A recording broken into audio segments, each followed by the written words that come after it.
جو بادشاہ اپنی رعایا کے ساتھ احسان کرتا ہے، خدا تعالیٰ اس پر اپنی رحمت کا بازو بچھا دیتا ہے اور اسے اپنی مغفرت میں داخل کر لیتا ہے۔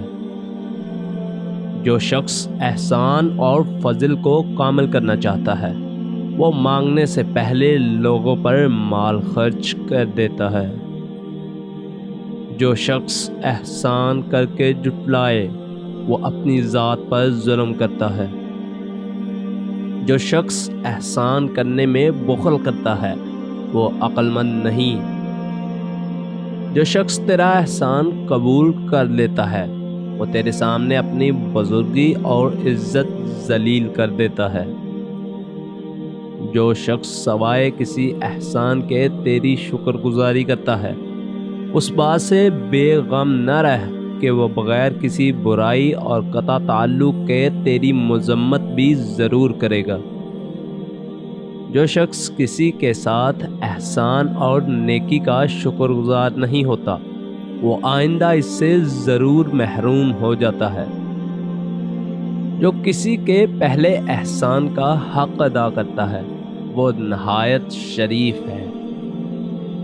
جو شخص کسی کے محسن کے احسان کو چھپاتا ہے، وہ محرومی کی سزا پاتا ہے۔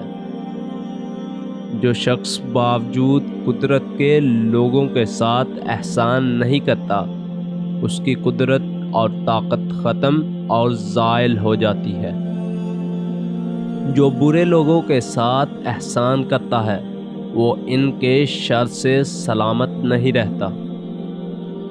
جو شخص سوال کرنے میں اصرار کرتا ہے، اس سے لوگ ناخوش ہو جاتے ہیں۔ حضرت علی رضی اللہ ارشاد فرماتے ہیں کہ اپنے دشمن کو اس کے ساتھ فضل اور احسان کر کے پکڑ، کیونکہ یہ ایک قسم کی کامیابی ہے۔ جو شخص اپنے احسان اور نیکی کو درجہ کمال تک نہیں پہنچاتا، تو وہ اسے ضائع اور برباد کر دیتا ہے۔ جو شخص اپنی زبان کو محفوظ نہیں رکھتا، اس کا ایمان ٹھیک اور درست نہیں۔ جو شخص اپنے احسان کو جھٹلاتا ہے، وہ گویا احسان نہیں کرتا۔ جو شخص اپنے بھائیوں کے ساتھ احسان اور نیکی کرتا ہے، وہ اس سے ہمیشہ دوستی اور محبت کرتے ہیں۔ جو شخص اپنے رشتہ داروں کے ساتھ زیادہ احسان کرتا ہے، اس کے بھائی بند اسے دوست رکھتے ہیں۔